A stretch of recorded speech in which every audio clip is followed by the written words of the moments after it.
Welcome back to the Gentleman Ultras paper review. I'm Richard Hall as always, and we're just looking through the papers today after the Azzurri's win again against Lithuania last night. So, obviously that's what's in the headlines. Italia, grandi numeri. So Italy, big numbers, or Italy rack up the big numbers.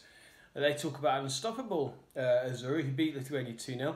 Sensi, of course, opened scoring, and he's not featured very much for Inter recently. So big result for him personally and for Inter, as he came on the score sheet after coming on.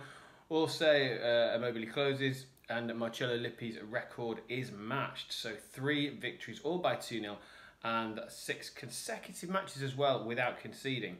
So, 25 games unbeaten.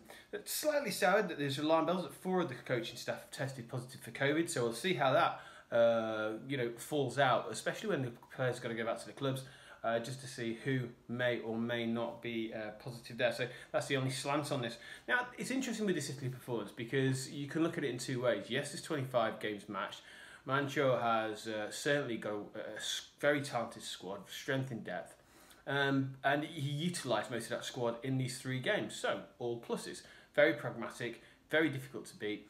Looking like Italy are back. Great, that's fantastic. However, Lithuania sat very deep last night. They put it pushed Italy out to the flanks. And Immobile wasn't in the game for a huge part of it. They did lack a player like Zaniolo, someone who's just a bit of a creator, someone, the old trequartista type player who could unlock the defence. Social media last night was quite interesting because it was very critical of Italy, even though they put in got the result. So interesting there. We look here, Corriere dello Sport as well. We only know how to win. Again, this is true. Italy, fantastic. It's lower the opposition. They had to break them down. Arguably, you could look at this side with the pace they have, and the likes of Chiesa, the likes of Bernardeschi to an extent, the likes of Berardi. Maybe they would be better set up to play a bigger team because of the counter-attacking threat they hold. Again, they did struggle until Sensi came on. It said there were 10 new men compared to Bulgaria here. Dark first half. Now this one admits this. It says a dark first half. Sensi comes on and scores. Then Immobile converts a late penalty. Good for Immobile again because obviously his Lazio form has been very poor, as we've mentioned before. Hasn't scored since February. So Azzurri topped the group again and mentions the COVID threat. Just to round that up with Tutto Sport, as we can see there. Mancini, Vinci and tutti Sensi. Which basically means Mancini wins with Sensi, again acknowledges that, and Immobile's penalty. And they top the group, so quite overall, looking beyond the performances, it's all about winning, which is not a bad thing. In that we talked about the 6 consecutive clean sheets, and this is quite heavy now, especially in Gazzetta dello Sport, because it's Gigio replies, because he's not in a rush to sign any deal for Milan. Now, Donnarumma, how many times have we been here before when we've talked about the fact that he's not wanting to sign a contract? His contract expires in 3 months' time, and he's asking for €12 million. Now, that's a lot, and will Milan pay it? This is a difficult one because we've obviously, coming out of the COVID pandemic, player contracts are coming up. We've mentioned this of how many before. 67 in total. Gigi's probably being one of the biggest ones here. Mino Raiola really going to push this all the way to the end. I'm sure there'll be no end of suitors for Donnarumma. And will he sign? Maybe there'll be a deal struck just below that. Who knows? But it's really integral for Milan. You would think, because he's one of the backbones of their squad and still so young, so much promise, and so so talented. He seems to.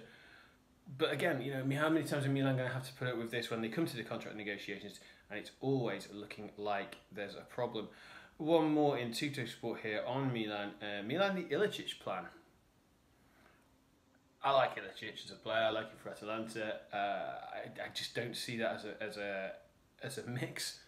Please let me know if I'm wrong. Put it in the comments below. Ilicic to Milan, what do you guys think? This Milan side is so.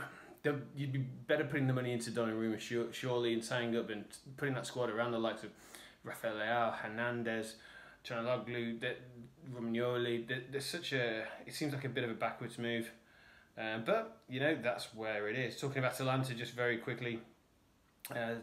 Zapata definitely believes that he really thinks Atalanta can take it all this season and go all the way back into the Champions League. Possibly. What of Inter? Well, it says here, Inter smiles for the grand finale. Lukaku, Perisic and Skriniar all return to base, all on target during international duty. And it's saying now it's a decisive sprint for Conte. This is it. It's the players are fit, they're healthy, they're back, and it's looking like they can really run through. Because, as it says here in the Corriere dello Sport, again, Conte prepares for the big sprint. Similar headline, it says Serie A resumes with Inter running away. 11 games to play, including the one against Sassuolo, which was postponed, of course, for the COVID breakout. Just 8 wins would be enough for the Scudetto. Looking at Inter's fixture list, you look at the fact that Juve and Roma come very late on, it is possible. And that's quite an interesting take on it, because when you do look at the fixture list, if it's Inter come back strong, you would really put them there on for the title. Last couple of things, I think we're going to... we talked about Atalanta, there's a link here which I think is really interesting. Sassuolo's Boga apparently lined up for Atalanta. That's the sort of move where you look back next season and go, wow, that was an incredible purchase that probably went under the radar. If that happens, I'd be really impressed with Atalanta managing to pull that one off. I think he's a superb player. I think we've got to finish on Juventus. The last derby of King Chiello, Chiellini's last derby, the unmissable Torino versus Juve clash. He says contracts up in the air. He could leave at the end of the season. And of course, it's critical for Pirlo. It got under the radar in the last couple of days, but obviously, let's not forget that derby, a win for Torino and the Granata would see, a real. I don't know what it'd do in Turin, but it wouldn't be good, would it? It says here as well, finally, that Juve, and this is in Tutto Sport, that Juve roar for Lyon stars. It says that direct line with the French club, as well as Depay also, who will also be a free agent in June. Strong interest remains in Aora, and Czech pops up too. So that could be quite interesting. Looking at a bit of more younger players, and Depay would be an interesting one as well. Again, Juve looking really to regenerate.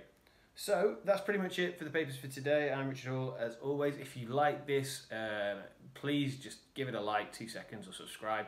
Any little notifications will pop up. We're trying to do this every day. Just gives you a brief overview of the headlines and just while you have a coffee. Talking of which, I've completely forgotten what mine is. Okay, ciao for now.